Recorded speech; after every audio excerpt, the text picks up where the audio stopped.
সিমলাপালের সদ্গোপ সমাজের সম্মেলন সংরক্ষণ ও অধিকার নিয়ে আলোচনা। বাঁকুড়া জেলা সিমলাপাল ব্লকের লক্ষ্মীসাগরে অনুষ্ঠিত হল পশ্চিমবঙ্গ সদ্গোপ সমাজ উন্নয়ন পর্ষদের এক গুরুত্বপূর্ণ সম্মেলন। সম্মেলনে উপস্থিত ছিলেন পশ্চিমবঙ্গ সদ্গোপ সমাজের রাজ্য সভাপতি অবনী কুমার ঘোষ, সুশোভন মণ্ডল সহ রাজ্য নেতৃত্ব ও বিভিন্ন প্রান্ত থেকে আগত সদ্গোপ সম্প্রদায়ের সদস্যরা। সম্মেলন মঞ্চ থেকে সমাজের বর্তমান পরিস্থিতি ও ভবিষ্যৎ পরিকল্পনা নিয়ে বিস্তারিত আলোচনা করা হয়। উদ্যোক্তারা জানান, সদ্গোপ সমাজের অধিকাংশ মানুষ কৃষিজীবী হলেও বর্তমান সময়ে কৃষিক্ষেত্রে আশানুরূপ সাফল্য মিলছে না। পাশাপাশি রাজনৈতিক প্রতিনিধিত্বের অভাব নিয়েও ক্ষোভ প্রকাশ করেন তারা। তাদের অভিযোগ, এই সমাজের মানুষ মন্ত্রিত্ব বা উচ্চ পদে তেমন সুযোগ পায় না, ফলে সর্বক্ষেত্রে বঞ্চনার শিকার হতে হচ্ছে। তবে তারা স্বীকার করেন, রাজ্য সরকারের উদ্যোগে সদ্গোপ সমাজ উন্নয়ন পর্ষদ গঠন একটি ইতিবাচক পদক্ষেপ। 2023 সালে পশ্চিমবঙ্গ সরকার সদ্গোপ সমাজকে 13% ওবিসি শ্রেণীভুক্ত করেছে বলেও উল্লেখ করা হয়। এবার তাদের মূল দাবি, কেন্দ্রীয় স্তরেও 27% ওবিসি সংরক্ষণের আওতায় অন্তর্ভুক্ত করা হোক। সম্মেলনে আরও একটি গুরুত্বপূর্ণ ঘোষণা করা হয়, পশ্চিমবঙ্গে বাঁকুড়া জেলা থেকে প্রথমবারের মতো সদ্গোপ সমাজের জন্য একটি আইন বিষয়ক সেল গঠন করা হয়েছে।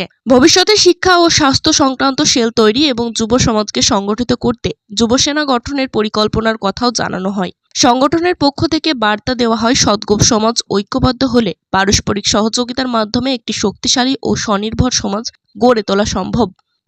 এই সম্মেলন আমাদের গোটা পশ্চিমবঙ্গব্যাপী চলছে এবং মাননীয় রাজ্য সভাপতির তত্ত্বাবধানেই এই সম্মেলনগুলো আমরা করছি ব্লকে ব্লকে।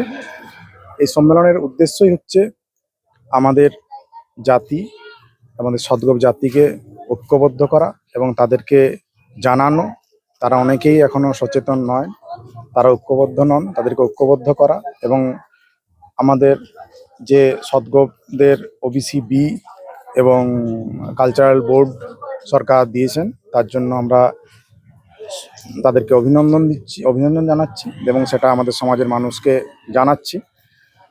এই জন্যই এই সম্মেলনগুলো করা। সে ব্যাপারে বলতে আমরা তো ঐক্যই সেভাবে থাকিনি, তো আমাদের এই ঐক্যটা দরকার। আমাদের অনৈক্যর জন্যই আমাদের এই অবস্থা, কারণ আমরা আজ গোটা পশ্চিমবঙ্গব্যাপী প্রায় 1,40,00,000 মতো আমাদের জনসংখ্যা। সেখানে দাঁড়িয়ে আমরা অবশ্যই বঞ্চিত সমস্ত ক্ষেত্রেই, এবং যেটা আমাদের বারবার আমরা আমাদের সমাজের সামনে তুলে ধরি যে মন্ডল কমিশনের সদ্গোপকে ওবিসি রাখা হয়েছিল, কিন্তু আমাদের পূর্ববর্তী সরকার তা কিন্তু কার্যকর করেননি। নানা অজুহাতে নানাভাবে করেছে এবং সংগঠন আমাদের সেভাবে জোরালো থাকেনি, তার জন্য আমরা সেটা আদায় করতে পারিনি। এখন দরদি মুখ্যমন্ত্রী উনি বুঝেছেন, আমরা সেটা পেশ করেছি এবং মাননীয় রাজ্য সভাপতি মহাশয় আমাদের তা তুলে ধরেছেন সঠিকভাবে, তার জন্য উনি দিয়েছেন আমাদের আন্দোলন 27% কেন্দ্র সরকারের সংরক্ষণ এবং ওবিসি এবং শুধুমাত্র আমাদের জাতির পাশেই নয়, আমরা সমাজের পাশেও দাঁড়াবো। আমাদের জাতিকে এমনভাবেই আমরা তৈরি করার পরিকল্পনায় আছি যে আমাদের দেখে আরো 5টা জাতি যেন সুশৃঙ্খল সুশীল হয়। আমার নাম সুশোভন মণ্ডল, জেলা সাধারণ সম্পাদক। বিহার, ঝাড়খণ্ড, উড়িষ্যার সদ্গোপরা ওবিসির অন্তর্ভুক্ত এবং কেন্দ্রের দেওয়া 27% তারা সুবিধা পাচ্ছেন। ওই 3টে রাজ্যের সদ্গোপ সমাজের মানুষ, আমাদের পশ্চিমবঙ্গের সদ্গোপ সমাজের মানুষ কেন এই সুযোগ পাবে না, এই নিয়ে আমরা আন্দোলন করেছিলাম এবং আমাদের রাজ্য সরকার আমাদের আন্দোলনকে মান্যতা দিয়ে ওবিসি বির অন্তর্ভুক্ত আমাদের সরকার আমাদের করেছে। সেই সঙ্গে আমাদের দাবি ছিল পিছিয়ে পড়া সদ্গোপ সমাজের সার্বিক বিকাশের জন্য, সার্বিক উন্নয়নের জন্য সদ্গোপ উন্নয়ন পরিষদ গঠন করতে হবে।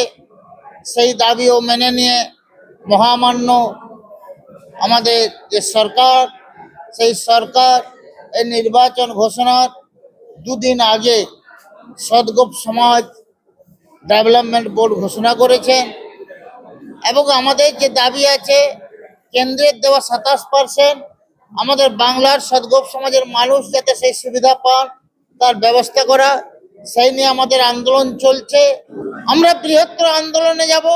আমরা পেনের পেপারস দিয়ে আন্দোলন করেছিলাম, আমরা আইনের দ্বারস্থ হয়ে আমরা আন্দোলন করেছিলাম। যদি আমাদের দাবি না মানা হয়, সমগ্র সদ্গোপ সমাজকে নিয়ে আমরা রাস্তায় নামতে বাধ্য হব। অবনী কুমার ঘোষ, পশ্চিমবঙ্গ সদগোপ সমাজের রাজ্য সভাপতি। ব্যুরো রিপোর্ট, জেলার বার্তা নিউজ।